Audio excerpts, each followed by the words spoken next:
Okay, good morning to everybody. We'll go ahead and get started here and pick up from where we left off last time. Hopefully everyone can hear me. For those of you who are watching it on the live Zoom link, I've got the auto transcription on.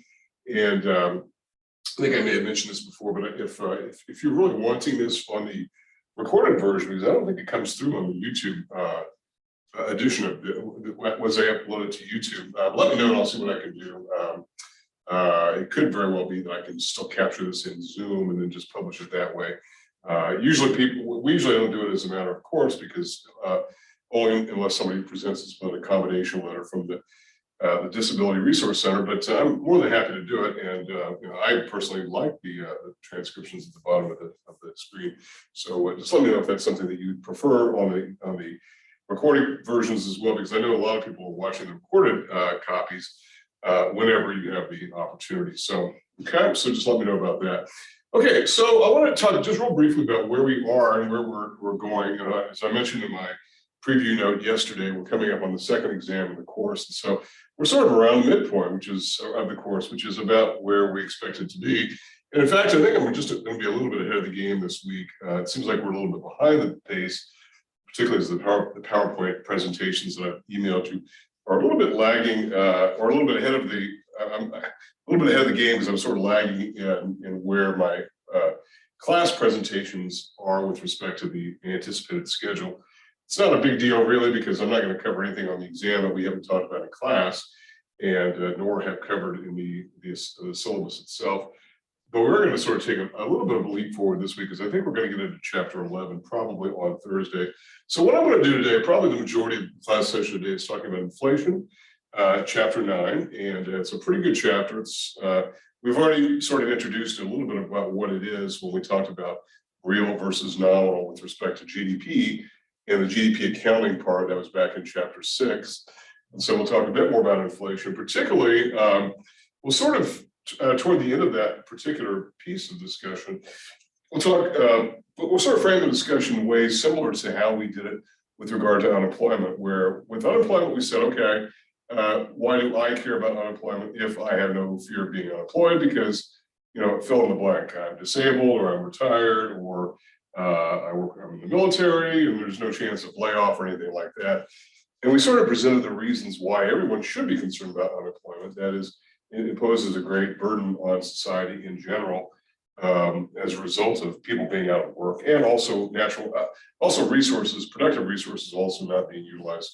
That's the other part of that. So we'll present the same sort of logic with regard to inflation.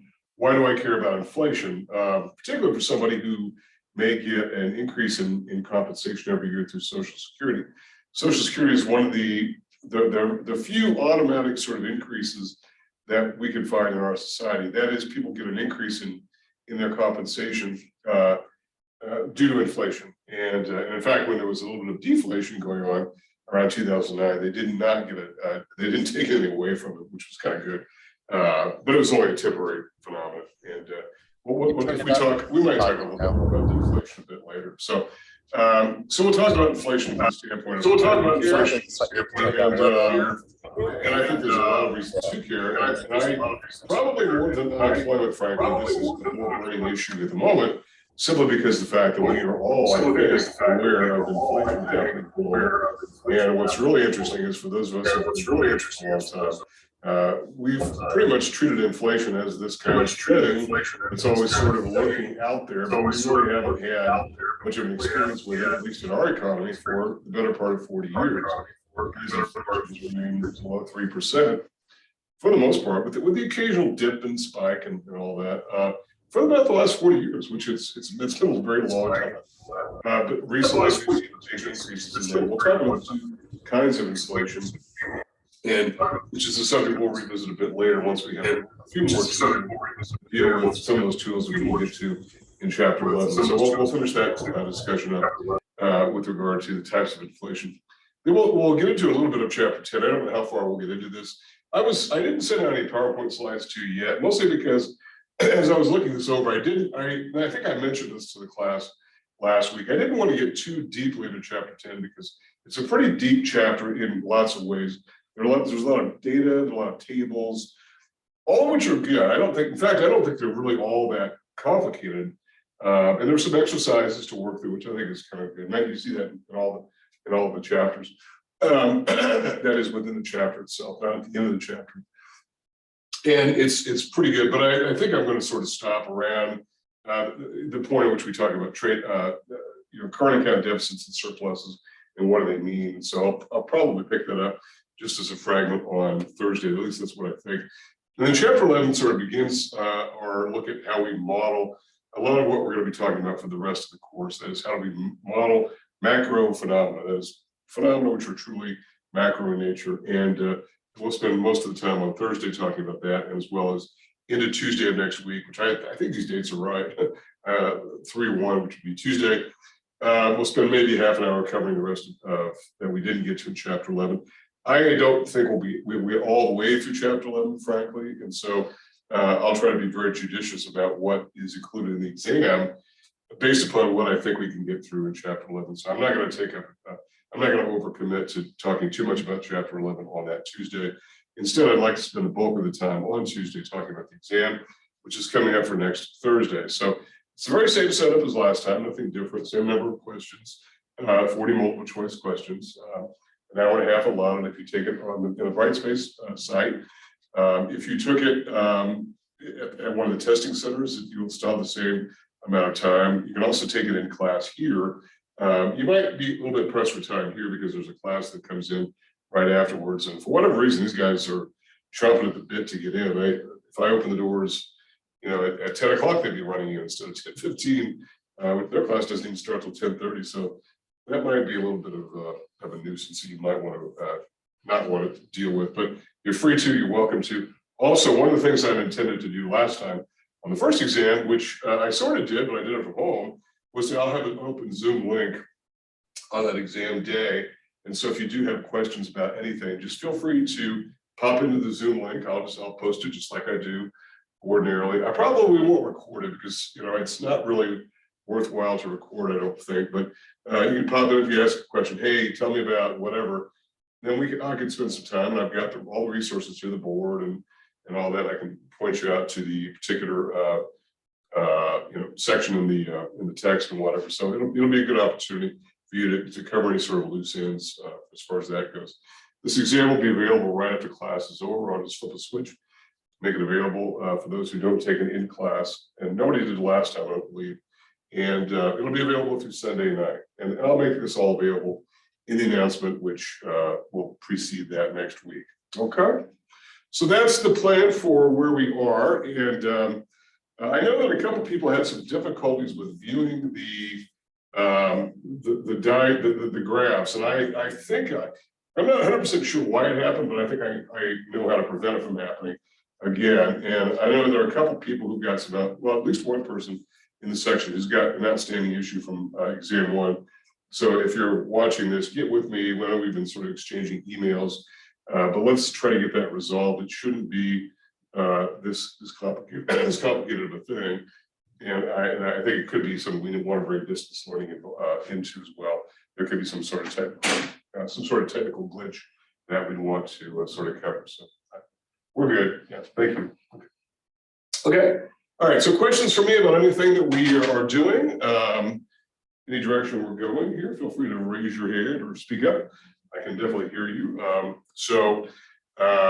Even though you're probably muted, which is probably a good thing, so your dogs and all that. So let's go ahead and talk about chapter 9. So as we conclude this chapter, we're going to present the main content of chapter 9, inflation, as being one of the two big baddies, bad problems in macroeconomics, the other being unemployment. And we're going to sort of present these two problems as being the two ditches on the side of the road that the policymakers who are driving the car, that is the macroeconomy, are trying to swerve between, trying to stay out of the ditch of unemployment on the one hand without swerving too far on the other side of the road to avoid the ditch of inflation. So as a result, you're sort of going back and forth here.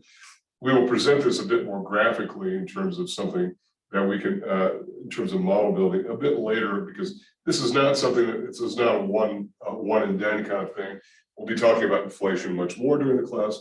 We'll be talking about unemployment much more during the class, because this is the central issue of how policymakers, that is government policymakers, try to steer the economy. And when we talk about steering the economy, we come back to these innumerable automotive metaphors, that are used all the time.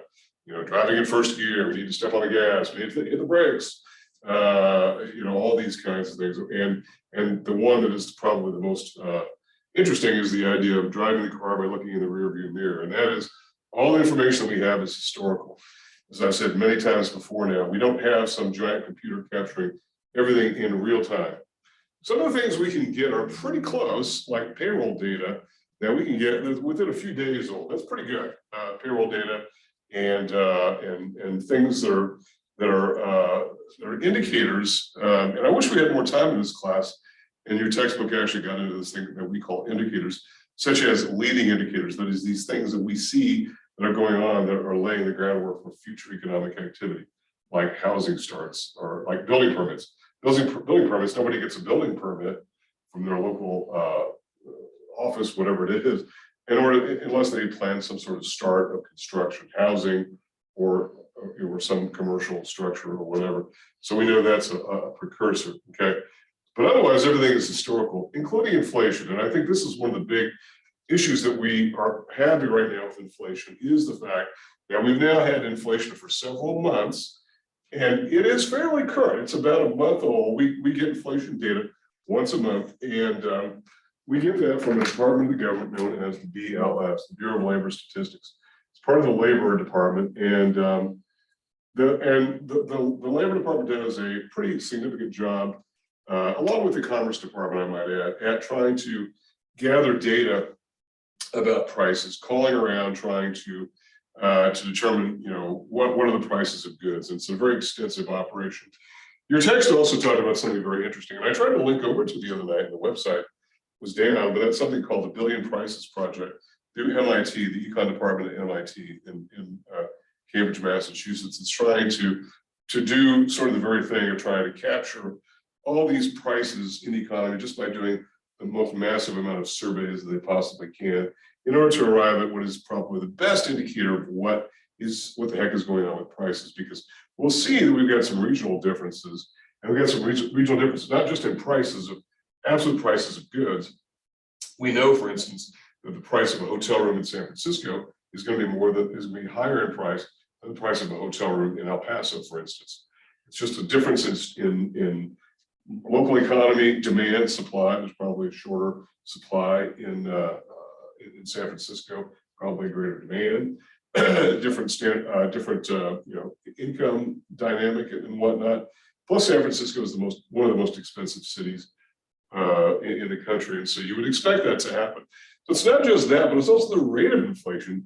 Are the prices for hotel rooms and for everything else, for cabbage, for taxi fare, are they rising faster in San Francisco than they are in El Paso? We're going to try to answer some of that today as we talk about these sorts of things. But in terms of the historical aspect, I find this very interesting, because we've been told now for several months, to the point where I think now they're stopping to, I'm saying the government is no longer really telling us that inflation is a transitory, that is a temporary, fleeting kind of thing that's going to go away. For the first several months that we had pretty high inflation, the explanation was, well, it's all these supply bottlenecks, that we can't get all the goods on the shelves in American stores because they're sitting on ships out in the Pacific Ocean trying to get in, and they can't get in because we don't have enough workers to unload the ships quickly enough and enough truckers to move the goods quickly enough. And so it's a labor issue, and it's a general supply constraint issue, whether it's goods coming from overseas, whether it's production domestically that's been halted because of COVID. And frankly, we have lost a lot of people to COVID, certainly in terms of people who have not survived the pandemic, but also people who've left the labor force altogether. And I think we're going to be studying the labor force impacts of COVID for quite some time. But this is the explanation we've been hearing for a long time. It's a supply issue. And that once the supply issue goes away, that is, we sort of get our arms around this pandemic and that we work out the kinks, that as we get the goods flowing again, then prices will normalize, since they won't be as scarce, because goods which become more scarce are obviously higher in price. Well, I think that they've no longer been saying that. And when I say they, let me be specific. We've been hearing from the Treasury Secretary, Janet Yellen, on this particular subject, and she used to be the chairperson of the Federal Reserve. The current chairperson of the Federal Reserve, Jerome Powell, has been saying the same thing. So both of them, both of whom have experience now, particularly in the monetary policy side, which we haven't really gotten into at all yet, have been saying, well, it's transitory. That's the word that they've been using, but yet it keeps on persisting. So I think they've sort of given it up. So the question is it just a supply issue due to COVID, and that once COVID goes away or becomes something else, and I don't think anybody really knows what the future of COVID is going to be. I know that we're here in New Mexico, we've relaxed the mask mandate. CNN, we've still got the mask mandate going on, but in a room which you're by yourself, and I've said this before, it's the reason I don't have a mask on. There's nobody in this room at the moment. But we seem like we're getting better, but we've heard this story before. So is it a supply issue, or is it something due to demand? That's what we'll get to before we leave today. Is it a demand issue? Maybe, or is it both? Is it both? And that's a very interesting and perhaps complicated problem. So let's come back to inflation. Let's look at the package. On the PowerPoint presentation I sent you last week, inflation is defined two ways. Number one, if you go back to the circular flow model, where we had firms, households, and government, and we had the red arrows that were the exchange of goods and labor. We said that inflation was defined as a general rise in the overall price level. That's the definition, a general rise in the price level. And I've said this before, but we should be careful not to, at any time, really focus on one particular good and say, hey, there must be inflation going on because look at the price of gasoline, or look at the price of milk, or look at the price of healthcare insurance, or whatever. Yes, those are all elements, and they will fit into the broader picture of macro inflation, but they don't necessarily mean that there's inflation going on, because prices could be rising for all kinds of reasons. In the case of something like health insurance, it has done nothing but go up. It has never gone down, and probably won't ever go down in our lifetimes until we can figure out how to make us never be sick again. Which, I mean, that would be a very nice day when that happens, but I don't see it on the horizon. So it does nothing but go up, right? And in the case of gasoline, well, gasoline goes up, down, up, down. It is extremely volatile for lots of reasons, supply as well as demand reasons. But what I'm saying is you can't really look at these one particular goods, as some people do, and suddenly extrapolate that there's inflation going on. So I'm a little bit skeptical, because I hear this on the news, frankly, and there's a lot of the things that economists hear on the news that kind of drive us crazy, because it's usually incomplete, and it's like, I really wish they would have talked to an expert before talking about some of the things that they talk about, because they often misinterpret it. But gas prices, they love to focus on gas prices. Gas prices have been going up for some time, and it's based upon the price of oil, which, if you might remember, I think it was May of 2020, not really all that long ago, the price of oil had actually turned negative. That's how low it became. Nobody wanted oil. And you might wonder how that happened, and it's mostly technical.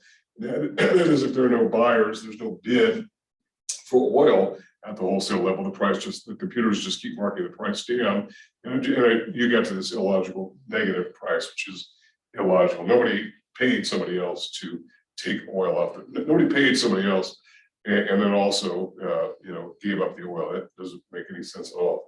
But that's how low it was. It was zero practically, and yet it has been working its way up, working its way up, working its way up. So it's due to a lot of other things. And today, with the Ukraine conflict, I don't know that that's really that big of a thing. I think it's been rising more and more all the time. In fact, I don't think that Ukraine has got all that much to do with what's happening with inflation, because a lot of things were happening prior to that.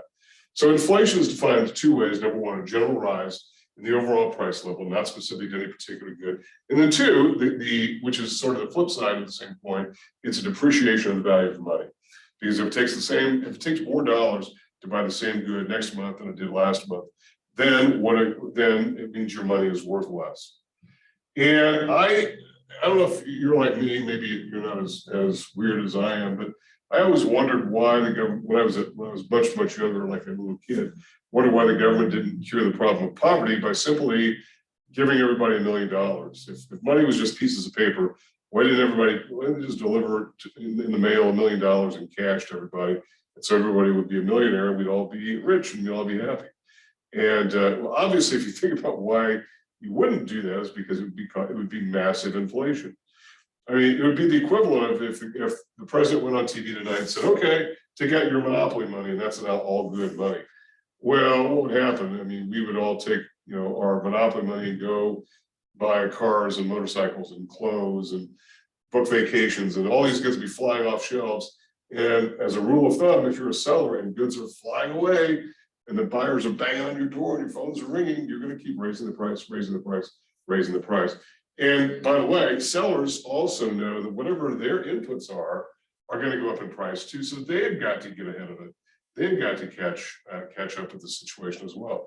So when we talk about inflation, what we're really talking about is this generalizing the overall price level, also defined too as a depreciation in the currency. That is a devaluation of the currency. And there are two alternate forms of inflation, okay? And I don't know that I've got this in the PowerPoint slide, but I do want to note here, there are two additional forms of inflation here. And one of these is something known as hyperinflation. And I don't know if you can see that, it's kind of faint. Hyperinflation is an extreme form of inflation. And what it really is noted for is inflationary conditions within an economy where you've got massive rises in prices, unstoppable. And what it really means is your currency management is out of control. The government that is trying to run the money supply doesn't have control over the situation. And sort of the poster child for this in the last, 20 years has been the African state of Zimbabwe, where the rate of inflation has just been off the charts and just rises and rises and rises and rises. And the government there is sort of an unusual government anyway. And it's not a particularly industrialized economy, but they don't seem to have too much control over very much anyway, certainly not the money supply. But I know I was at a conference a few years ago, and the conference organizers were giving away something like $10 billion notes, just currency notes, right? Just dollar bills, but $10 billion bills. Everyone was kind of laughing and saying, what is this actually worth? And somebody said at the moment it was worth like 35 cents or something in our dollars. And then, but it was going to lose value because it's out of control. Hyperinflation is attended by prices that are out of control due to some sort of monetary breakdown. The instance in which I think is probably the most well-known, I think, throughout the popular awareness of this is the case of Germany in the 1920s, where people were literally carrying wheelbarrows full of money. And that's sort of the image that is oftentimes cited whenever you're reading about hyperinflation, is that image of people taking wheelbarrows full of money to go buy a loaf of bread. And it was that serious of an inflationary condition. In fact, in Germany at the time, people were given 2 lunch breaks, one to actually have lunch, the second to buy goods before they went up that night, because goods were being marked up every single day for goods. And what that was due to was simply the fact the German government, post-World War I, was having to make reparation payments. That is, they were being punished for having instigated World War I. Now, Germany always denied that they were instigators. They didn't like that particular implication, but they kind of had the agreement forced on them, whereby they would pay, particularly Britain and France, X amount of dollars, mostly in gold, in order to compensate them a little bit, at least financially, for the cost of World War I, which was very devastating. And as a result, they couldn't do it, so they inflated the money supply simply to, make up for the outflow of financial resources that was a part of that Versailles agreement, the Agreement of Versailles, the Treaty of Versailles. So as a result, hyperinflation was the result. What's very interesting about this, and we're going to talk much more about his work a bit later, but there's a British economist named John Maynard Keynes, a British economist, who was part of the Treasury delegation to the Versailles Conference in 1919, and was vehemently against this imposition of reparations on Germany, saying it was really it was not worthy of great powers to impose financial penalties, particularly on the citizens of Germany, who really had nothing to do with starting the war, if in fact they started the war at all. The causes of World War I are pretty complicated now, let alone back then. And as a result, he left the treasury. It was actually, I think, dismissed, sent home, and he wrote a wonderful book called The Economic Consequences of the Peace, which went into minute detail about what the problems were going to be with Germany. And he went into excruciating detail, counting the number of rail boxcars, number of available workers of certain ages and certain abilities, the amount of coal production, the amount of agricultural production, the number of women in the workforce working. So he was trying to get his arms around the labor force, and said there's no way Germany's going to be able to make these payments, first of all, ever, to France and Britain. But second, they're probably going to inflate their economy, which means that this newly democratic government is probably going to fail and probably be replaced by a dictatorship. And this world war that we just ended is only halfway over, that in another 20 years or so, it'll be, we're in halftime, it's going to be the second half later on. And of course, he sounded like a complete lunatic. You're fired. But in fact, every one of those prognostications was true. Every one of them was true. And but the hyperinflation of that was, when you see hyperinflation going on, it's an inflationary condition where the government has lost control. And what is truly interesting about hyperinflation is the fact that it doesn't really make that much difference if the economy, if the money supply is tied to gold or not. I think that there are, even today, there are people who would like our currency, our money supply, to be linked to gold, but there's really no evidence that that is going to stabilize prices, even though you've got a fixed amount of gold, because we have seen instances where governments have gone on and off the gold standard, including our own. And sometimes it works with inflationary results and sometimes it doesn't. So that's one form of hyperinflation, massive inflation going on with that within the economy. And what's interesting too, and I think we may get there if we have time, is to talk a bit about what the impact of the cryptocurrencies are. I, for one, am not at all happy with the cryptocurrency phenomenon. I think it is a dead end for a lot of investors who think it's something that's going to pay off for them greatly. I think they're going to be very bitterly disappointed. And yet you've got reputable investment firms, very reputable investment firms, touting cryptocurrency as some sort of investment opportunity that you want to put your retirement money into. I think that is absolute lunacy. It's not backed by anything. And by the way, if it's such a great idea, why didn't somebody think about it before now? That is the idea of, let's just make an alternative currency that has nothing to do with the US dollar or the euro or the Japanese yen or whatever. And let's just say it's an alternative currency that is anonymous, and it's all it's backed up by is our codes and ledger books that are anonymous. And so if it's such a great idea, why wasn't it ever done before? I am a little bit surprised that governments haven't shut those down. It may be a little bit too late because of so many that are out there, and I don't know what the impact is going to be. I don't know. I don't think it's going to be inflationary, but I don't know what the impact is going to be. I think it's going to affect our financial system. That's one thing I'm fearful of. So that's one form, hyperinflation. Let me move on to the second. The second case of alternate forms of inflation is something called stagflation. Stagflation is really two pieces. Number one, it's a stagnant economy with inflationary conditions. And so it's high unemployment. So it's high unemployment and high inflation at the same time. And we're going to talk much more about stagflation a bit later, particularly when we talk about something called the Phillips Curve, which was sort of economic dogma for a lot of years. The idea that you can only have, that you get the two ditches, right? Unemployment and inflation are, you can't be in two ditches at the same time. You could be in one or the other, or you could be somewhere in the middle, which is a nice sweet spot to be. It's pretty good if you're driving on the road, right? As opposed to being in one of these ditches. But you can't be in both at the same time because it's illogical. However, we did have the experience in the late 70s, early 80s, where we had both things going on at the same time. And there's been subsequent, and in fact, it was such a serious problem that I remember, and I was an econ undergraduate student at the time, and I remember it was such a serious problem that the Wall Street Journal had an article, the title of which was something like, "What good are economists anyway?" And as somebody who's studying economics, that was not particularly encouraging. And in fact, one of my professors posted that article on her door, and thinking it was kind of funny at the time. But it was such a serious problem that supposedly, and I wasn't in faculty at the time, but supposedly textbook publishers were saying, look, we can't really publish any new macro text until you all figure this out. And there's been subsequent research on this, that it's not that unusual. And in fact, there is sort of a breakdown of the model that says you can't be in both ditches at the same time. More on that later. I just want to introduce these terms just so you're familiar with them, because they do come up from time to time in discussions of inflation, because they really are alternate forms of inflation as we see them happen. Okay. All right. So let's talk a bit about how we go about measuring the inflation rate. And so there's a use of something called a price index. And I want to come back to what an index is, because we talked a bit about it. I talked a bit about it with regard to unemployment.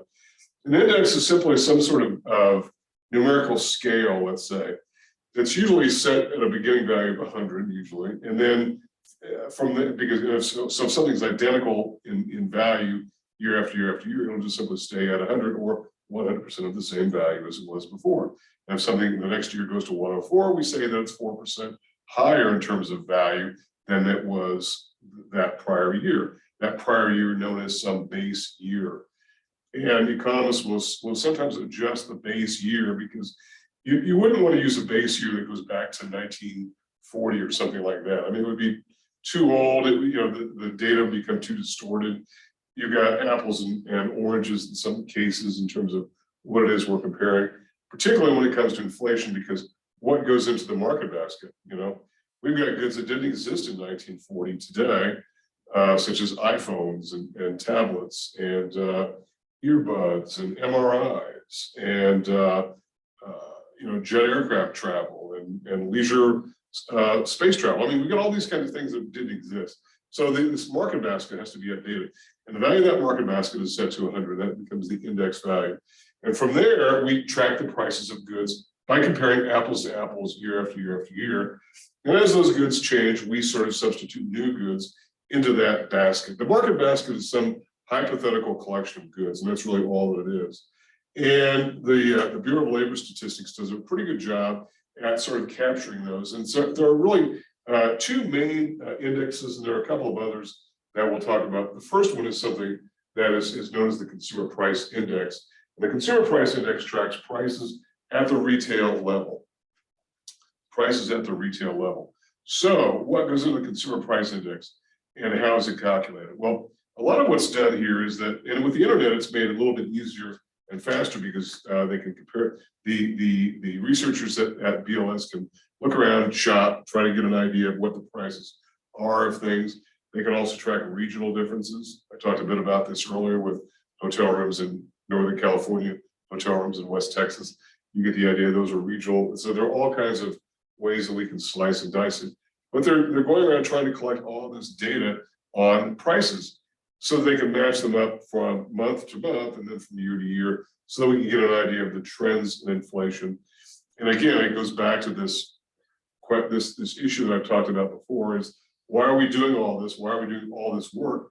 It's so that we can deal with economic problems. And I think right now we can say that inflation is an economic problem that needs to be dealt with. And we're going to see some action finally begin on this next month, is what we're told. Okay, so the Consumer Price Index captures prices at the retail level in the market basket. And the market basket is very, very specific. It's got hundreds of goods in it. And if you've ever seen the basket, and if you haven't, you can certainly pick it up. And all you have to do is Google Consumer Price Index or Google Market Basket CPI, whatever, one of those rational sorts of searches, and you can get what's in that. And it's very specific. It'll say something like iceberg lettuce, not romaine lettuce, but iceberg lettuce.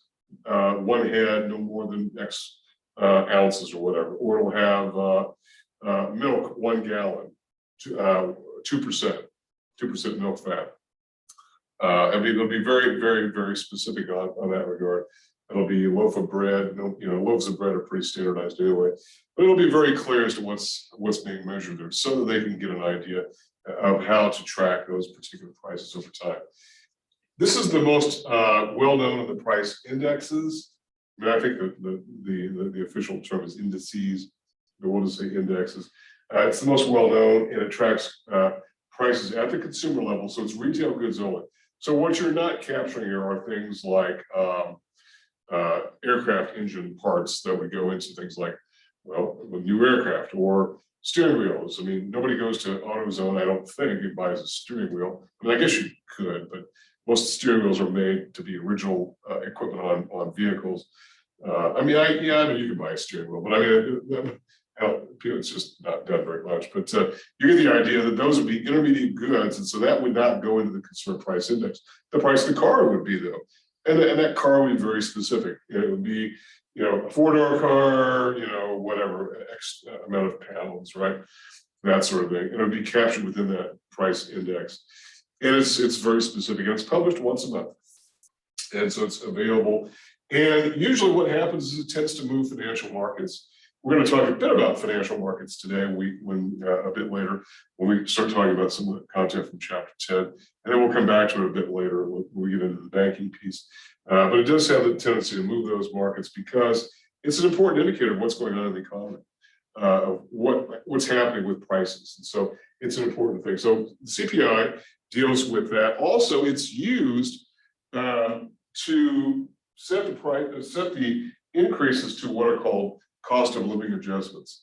And we talk about cost of living adjustments, which are sometimes simply known as COLAs. COLAs are, and they're not have nothing to do with Coke and Pepsi. They are cost of living adjustments are bumps to compensation for people who are eligible to get them.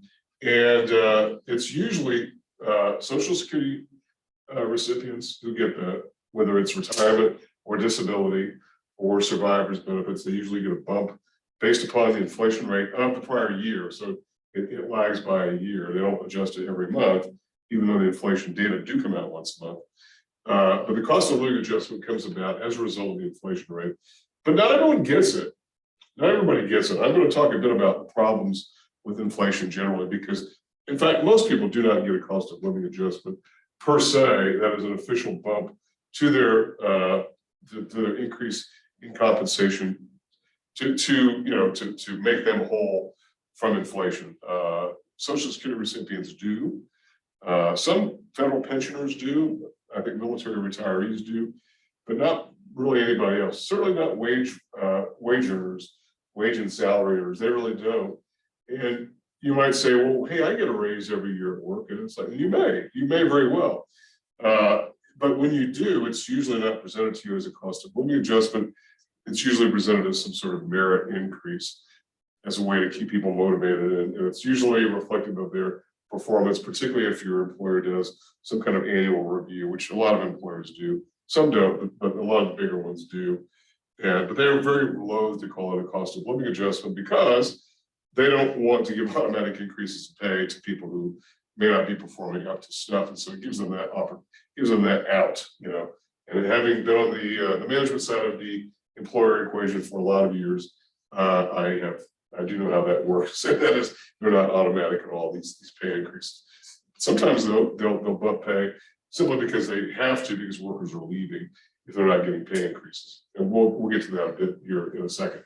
So that's the first index. The second is something called the producer price index. So we've got the CPI, which is retail prices, right? CPI is retail prices. The PPI are wholesale prices. Producer price index. Also, these they come out once a month. What usually happens is the PPI index value will come out, and then a couple days later, the CPI value will come out. And oftentimes, one sort of points to what the other is going to do. That is, inflation can move its way through the chain of production. So if raw materials prices are going up, then the finished goods prices are probably going to go up. And so PPI tends to move its way through the supply chain to become higher CPI, higher retail prices. And so PPI is a good figure to look at to know what is going on with inflation in general. The most recent PPI data we got was for the month of January, which was a 1% increase in wholesale prices. Now that might not sound that much, but that's just for 1 month. If you were to annualize that, say multiply it by 12, that's a 12% increase in wholesale prices for a year. if that did not stop and it kept on year after year after year, within 8 years, prices will have doubled at the wholesale level, and we don't know what they will do at the retail level. Sometimes there's even more add-ons by the time they get to the retail level. So that is, in just a few short years, prices will have doubled, meaning that if your wages haven't doubled, you are losing ground very, very quickly.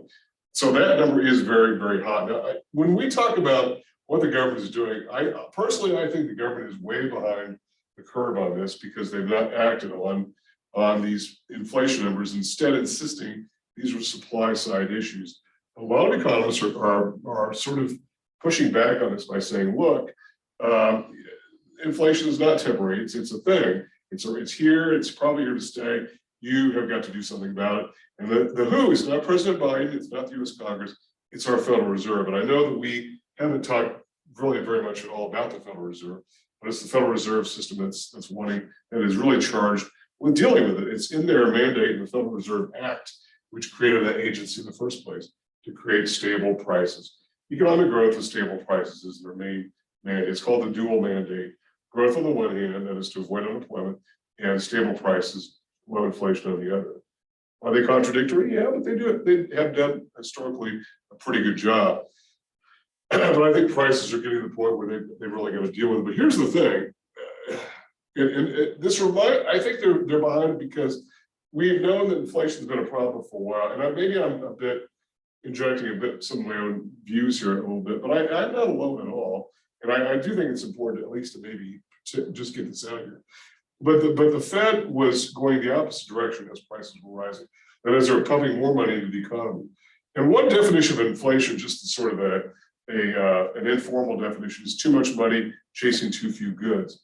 That's the case of where if monopoly money were legal and everybody were using monopoly money, that would be too much money chasing too few fixed goods. And so as a result, the Fed was putting money in the economy while they acknowledged that sometime this year they would start to pull back the money supply, and they would start probably beginning in March.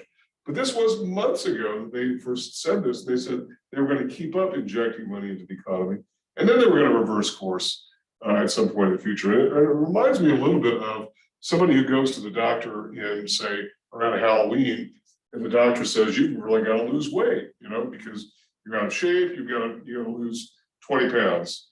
And the person says to the doctor, well, okay, after the holidays, I'll lose weight, I promise. And so they go through Thanksgiving, and they are, as before, they go through Christmas and New Year's, eating and drinking and all this. And so by the time they go back to the doctor in the new year, now they need to lose 40 pounds. And so I think I think this is an apt analogy. I think we're losing ground.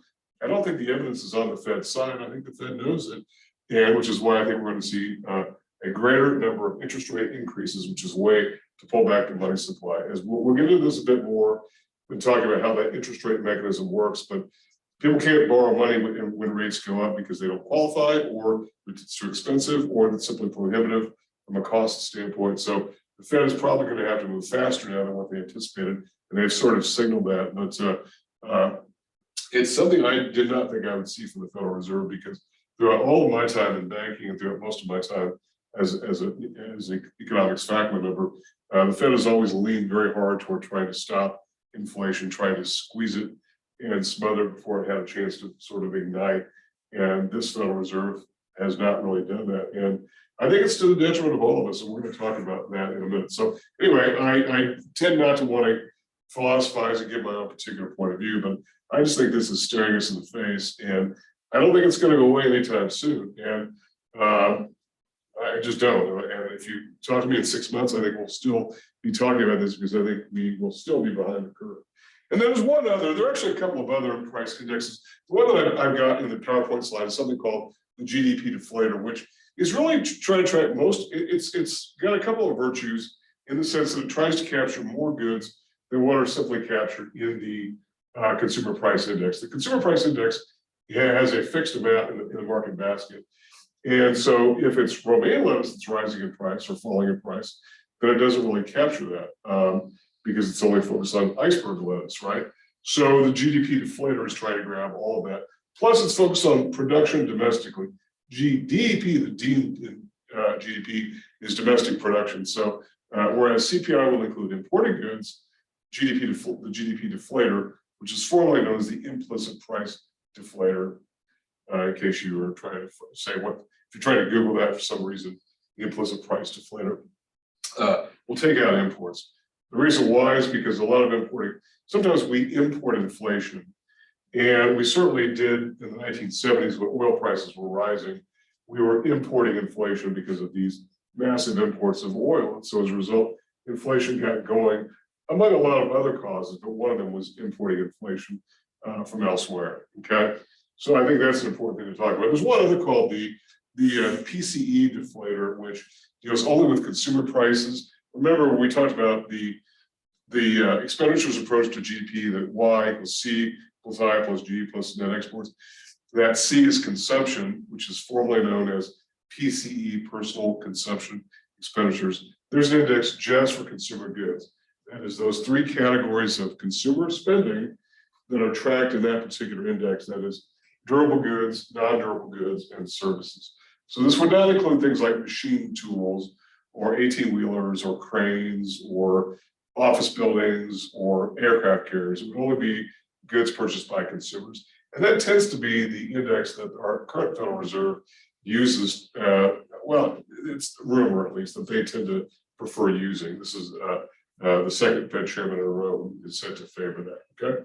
So those are the price indexes that are used to try to compute inflation over time. So let's talk about the CPI in particular, okay?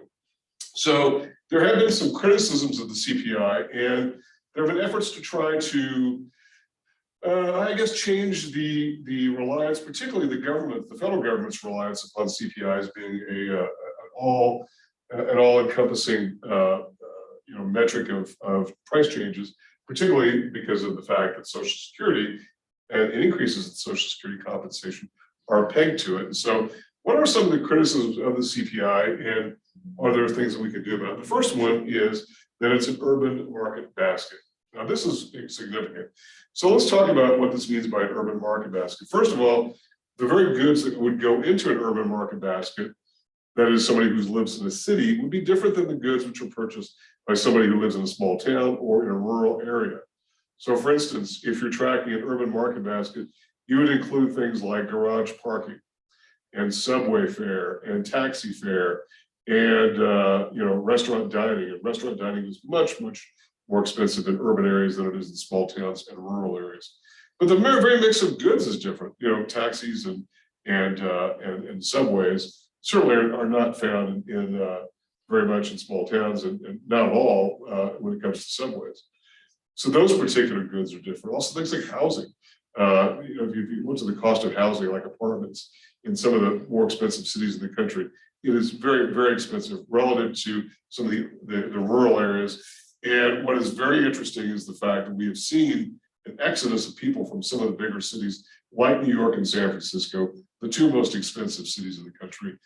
With the pandemic, where people are working from home anyway, people are saying, why do we want to live here when we can live somewhere else much cheaper and have more room and maybe have a little bit of land and all that. So that's, I think, an interesting phenomenon that whereas for a couple generations at least, and maybe more, people wanted to go to the cities because that's where all the activity was, where all the jobs were and all the income was to be earned.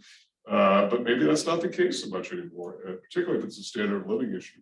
So the goods in the market basket are different. Urban basket is different. But not only is the urban basket different, but the rural basket is different. So you would have things like rototillers and barbed wire and saddles and and riding mowers. Nobody has a riding mower who lives in New York, in Manhattan, I don't think. I mean, I can't imagine that any gets sold really there. Or chainsaws. It's these goods that you would have in a rural area or a small town that you just wouldn't have in a city where you're really compressed with very little space. So the mix of goods is different. So, because of this, it's thought to overstate inflation because 80% of the people in our country live in urban or metro areas. And the metro area is sort of broadly defined to include a city with its very nearby suburbs generally. And Albuquerque would include, as far as Los Lunas, and I think Rio Rancho also, but I don't think it includes like Tijeras, Edgewood, and certainly not grants or anything like that. So it would be that particular area. And Albuquerque is not one of the more expensive parts of the country, but you get the idea that the urban market basket would tend to overstate inflation because price increases would not be that high. And I can tell you that when I was in banking and I got transferred to a very small town to run a bank there, that I was amazed at how cheap like lunches were at like a local diner compared to what I was paying in the city. It was remarkable, and everything else was really inexpensive.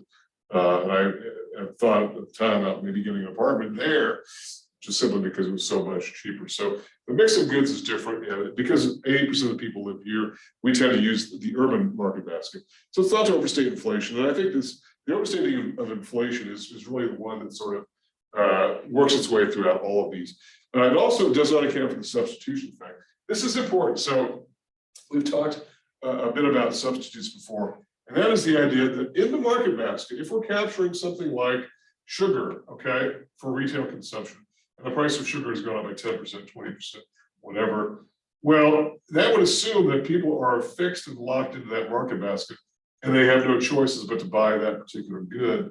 When in fact, maybe you don't buy sugar if you see the price of sugar rising, maybe you buy a substitute, like a sweetener, like sweet low or equal or whatever. So the substitution effect means that people can circumvent price increases by choosing some substitute.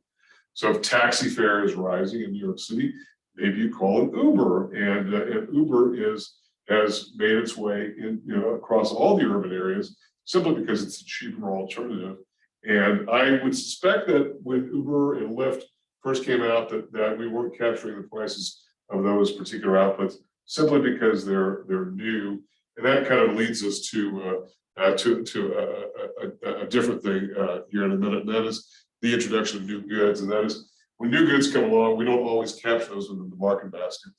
So Uber and Lyft probably weren't accounted for, and so as a result, it's the same idea that people are substituting out, but yet we don't know it because we're not capturing the prices of those substitutes. Whether it's simply a substitute that's been around for a long time, like sweetener for sugar, or a new good that's been introduced that we just simply haven't gotten our arms around yet. And I know that when personal computers came out, I know it's been a while, but they weren't immediately captured in the CPI simply because not very many people had them. It's really only been in the last 30 years or so that every household really started to get a computer, and was usually like one computer. Today, a lot of households have more than one computer, but it took a while before people started really adopting, because the first computers that came out were very expensive, and so they were not. And there wasn't a lot that you could really do with them in those days, unless you were really into doing things with programs and and whatnot, and or I guess in some cases games and whatnot. But they were expensive, and so they weren't included in the market basket. So introduction of new goods. Also related to this, and I skipped one, I'll come back to it, is the discount retail effect. This is an important one, the discount retail effect, which was sometimes for years, some economists informally called it the Walmart effect. And that was the idea that if you're capturing goods that are sold at all kinds of different outlets throughout the country, whether you're tracking a pair of Nike shoes that are sold at the Finish Line, at the mall, or sold at Walmart or Costco, or whatever, for a lower price, then you're capturing in that the goods that also sell at the mall for a higher price than what they do sell at Walmart. And so as a result, the discount retail effect does not take into account the fact that a lot of prices are being pushed down because of mass merchandising. Now today, that term Walmart effect is probably, you could simply, I've even heard the term Amazon effect, because it's the very same thing, even though Amazon had started life on the internet, and today has delivery and all that, as does Walmart, and Walmart has an internet presence. And so we're sort of seeing a convergence of these. But what is the common denominator? As low a price as you can possibly get.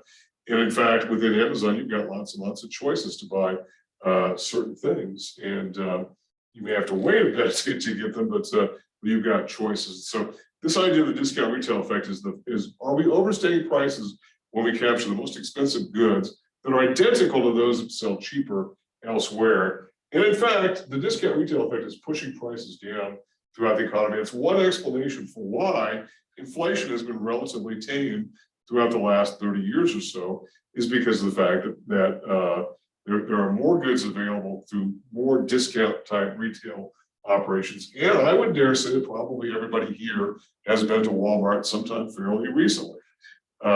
It's not my favorite place, I can tell you.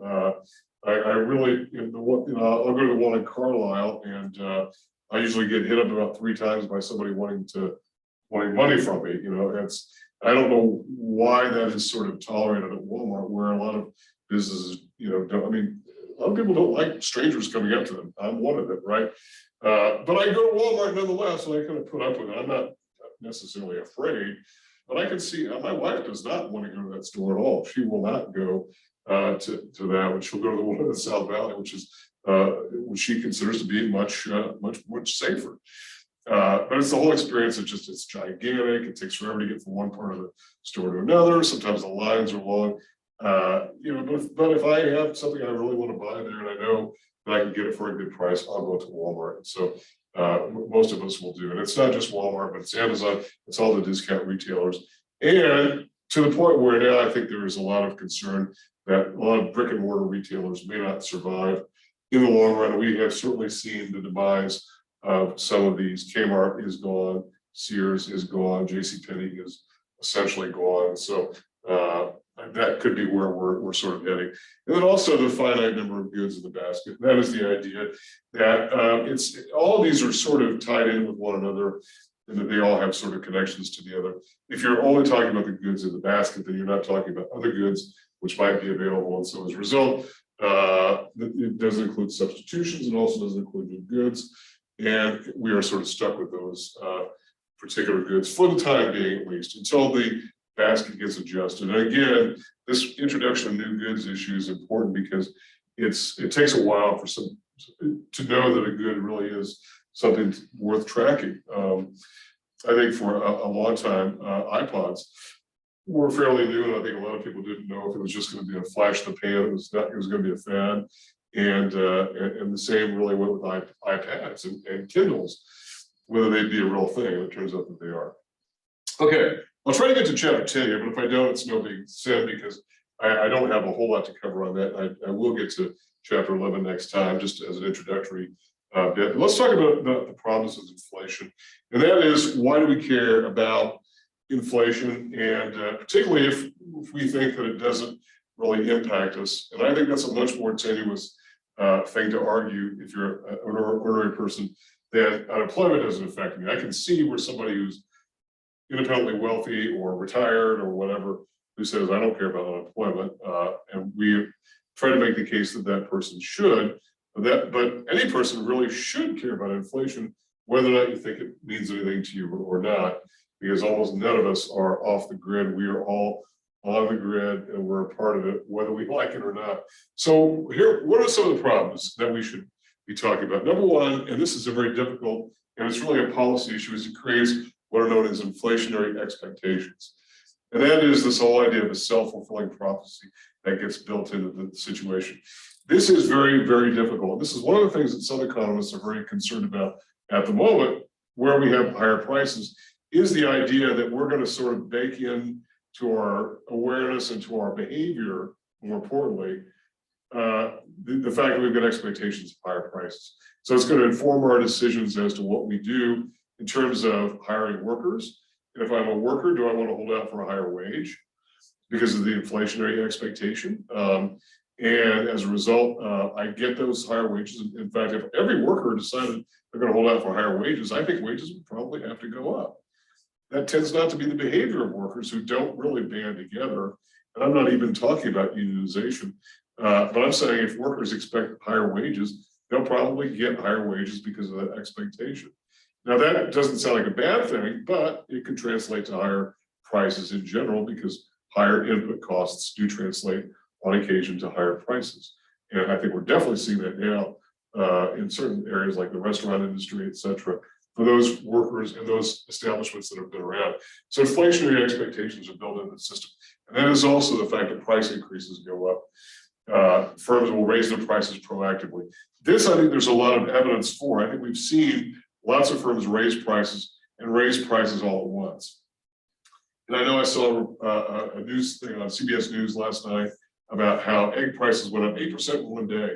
It's like, well, that's the way it seems to work. And it doesn't, you don't ratchet it up by 0.001% per day. I mean, you will ratchet it up all at once because it's a decision that you have to make, and that you'll do it as prices change, as your input costs change. And these prices will jump all at once. It's not gradual, it's more of a stepwise kind of thing. But I think there's a lot of evidence that suppliers, are adding on prices sort of proactively in the anticipation of higher prices to come in the future. And so what's difficult about this is it's got to do a lot with the psychology of market actors, of economic actors, and that is the sense of how do we take away their expectations of inflation. Most economists would say it's better to stop inflation, at the beginning rather than let it go for a while, because once people build in expectations, they build in all kinds of things like higher prices, higher wage anticipation, all that sort of thing, and it just leads to more inflation. It becomes a self-fulfilling prophecy when we expect that to happen. Also, purchase decisions get moved out.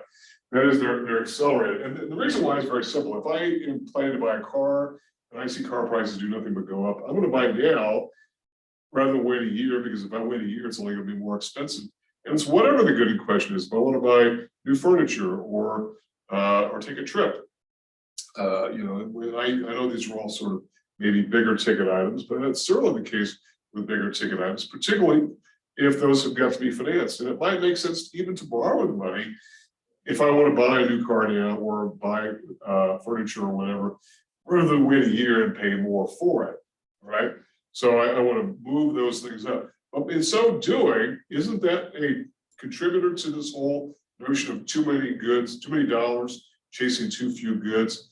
Because it's not like they're creating more furniture or more washing machines or more cars for us. In fact, we are seeing the price of cars go up, both new and used cars. It's really pretty shocking, the rise in prices, mostly because demand for those goods is outstripping the supply. And so is the ability and willingness to provide more goods. So demand is outrunning it, so prices are going up. So if you're going to buy a car, you should probably buy a car, right? If you plan to do it, if you're able to. But that itself leads to more inflation. And the next one was, once inflation starts, it's difficult to stop.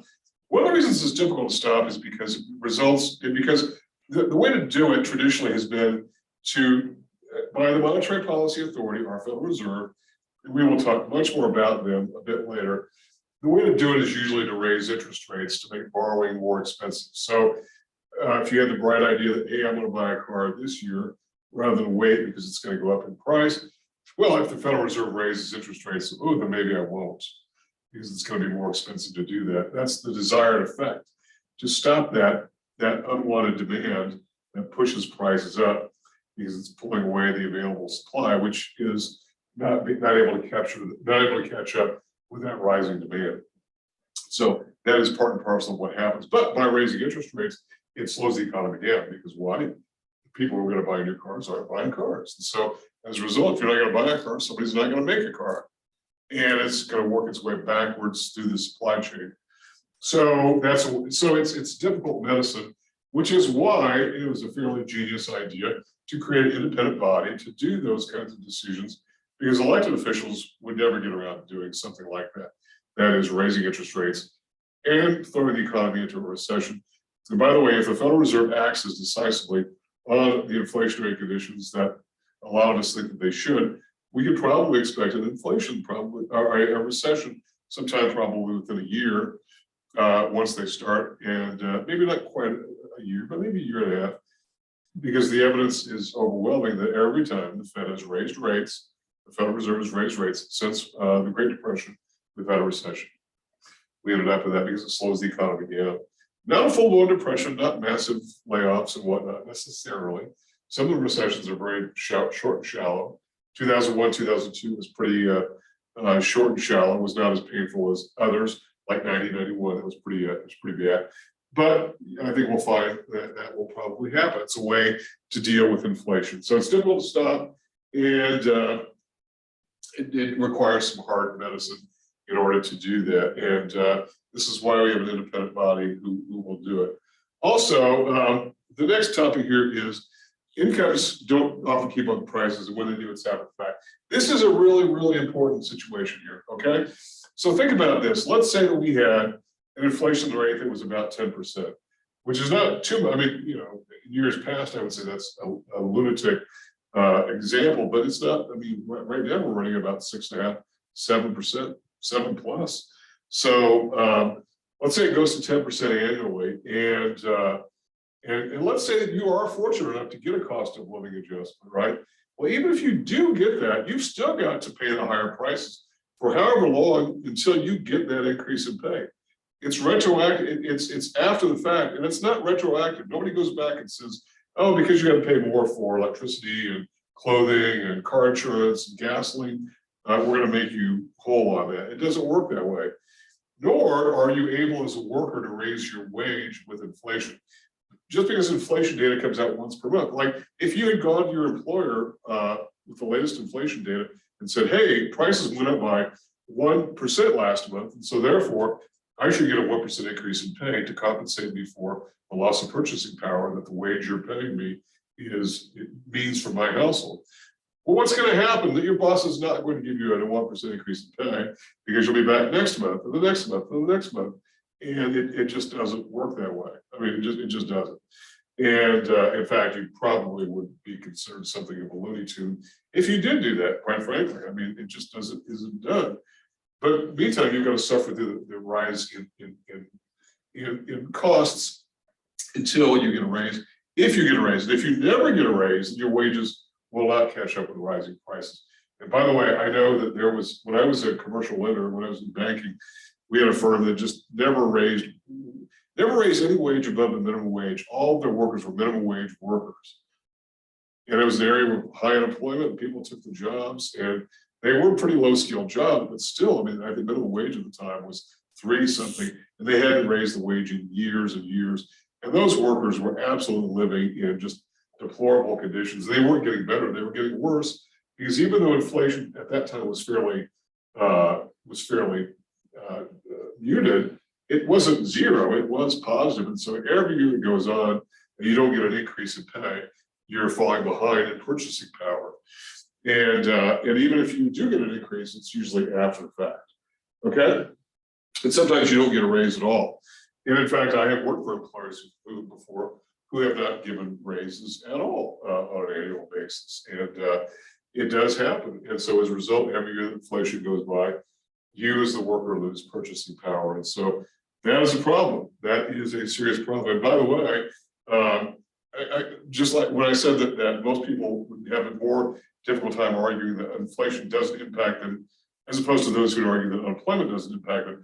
I can't see that the inflation doesn't impact the argument working very well, even for retirees, even for those getting Social Security, who do get an automatic increase because it's after the fact.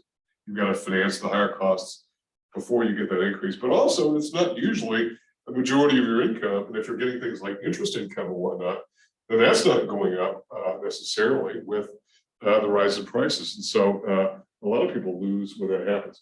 Also, one of the pernicious things about this is that there's something called core inflation. And core inflation is really a subset of CPI. So in core inflation basically does this. It takes CPI minus food and energy. Okay, and that gives us what is known as core inflation, or the core CPI. What core CPI is trying to do is to take out the most volatile aspects of inflation, and that is food and energy.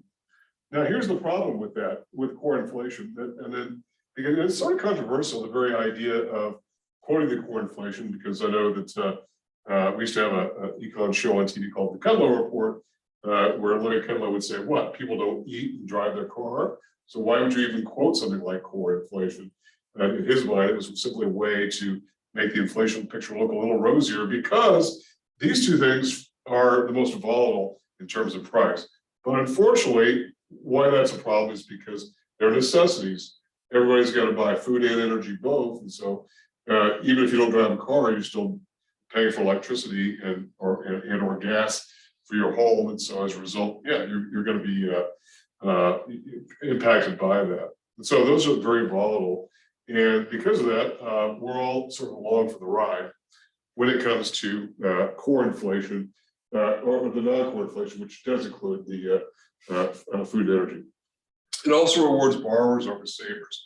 Now, this is not meant to impugn the character of borrowers. I know it sometimes sounds like that, but that's not really what's happening. In fact, what it's really saying is that savers lose while borrowers gain, and here's why. If you're a saver, well, let's put it this way: if you're a borrower, who are you borrowing money from?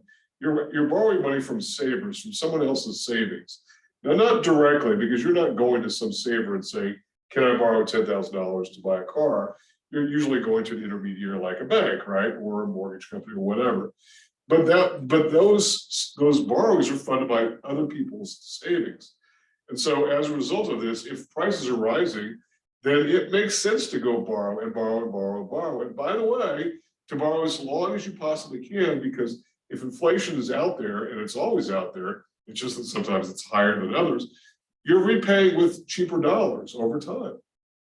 You really are. You're repaying loans with cheaper dollars because what's the other definition of inflation besides rising prices? It's a depreciation in the value of currency. And so think about that. This is something that I noticed when that really kind of blew me away when I was first in banking, was that we would have people who had lived in their homes for 20 years or so prior to the inflationary conditions of the 1970s, and they owed something like $20,000 on their mortgage on a very beautiful, gigantic house because of the fact that prices had gone up and they borrowed a ton of money. Well, it was a ton of money back then, but now wasn't quite so much. And so they're paying $300 a month for a mortgage payment of $400 a month, which is a very low mortgage payment. And while their incomes were going up. So it makes sense to borrow, but it also doesn't make sense to save. So the flip side of that is it doesn't make sense to save because you're losing value. And you might say, well, yeah, but you're being compensated by interest rates. Are you? Well, maybe you are, maybe you're not. If it's a bank deposit, probably not. Probably not. In order for you to get interest rates that chases and matches inflation, you've got to get on some sort of inflation tracking security like bonds, and most people are not equipped to buy bonds. I'm not talking about savings bonds. I'm talking about in the bond market itself, and it requires a little bit of management that most people are really not equipped to do, frankly, and they can't be expected to do that. So borrowers over savers are rewarded. It also, this is another theme here, it's the very same item that I talked about with unemployment. It affects lower income households much more than higher income households. So if you factor in the fact that core inflation takes out food and energy, but yet food and energy is important anyway, and you're going to be paying it, even though, and sometimes you'll hear core inflation, quoted, but it's controversial because people do have to buy food and energy, and if you're a lower income household, that constitutes a higher portion of your household budget than it does for higher income households. Higher income households can buy the same amount of food and energy, not increase it at all, and it doesn't impact them as much as it does higher income households or lower income households.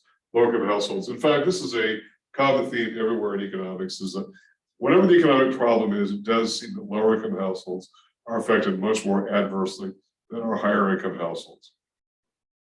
It's just a reality, and this is why we have government programs to try to smooth out those rough edges that free markets do tend to create. It is sort of the dark side of capitalist systems, is that we have low income households that don't catch up and really get outpaced over time by the higher income households. And we've certainly seen plenty of that in the last several decades, no question about it.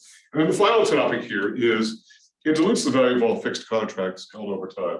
So think about this. We talked about this idea of the people who held the mortgage for 20 years, but think about the mortgage lender who is holding a $20,000 contract, which was worth a heck of a lot more back in the day, but still only holding that.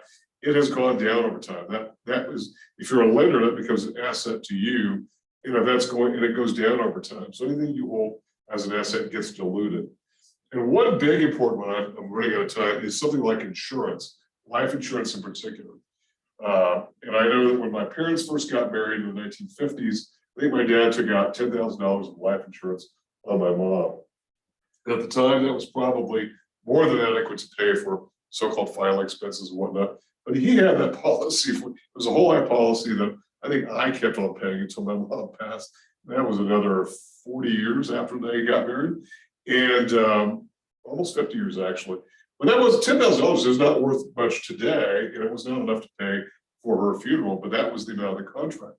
And, but I don't think he had any idea that inflation would be as rampant as it was throughout his lifetime. So there's no way to make up for that, particularly if you can't get more insurance later because you're uninsurable. That wasn't the case with her, but that one contract, that was. Now, I know life insurance companies came out with what are called inflation riders, where you could increase the amount of your coverage, but you've got to pay for that. So you're paying that up front too for something that may be on the back end, and not everybody actually redeems life insurance policies. So the value of any contract goes down over time. Whatever it is you're holding, if there's inflation, it becomes worth less. Why? Because the dollars become worth less.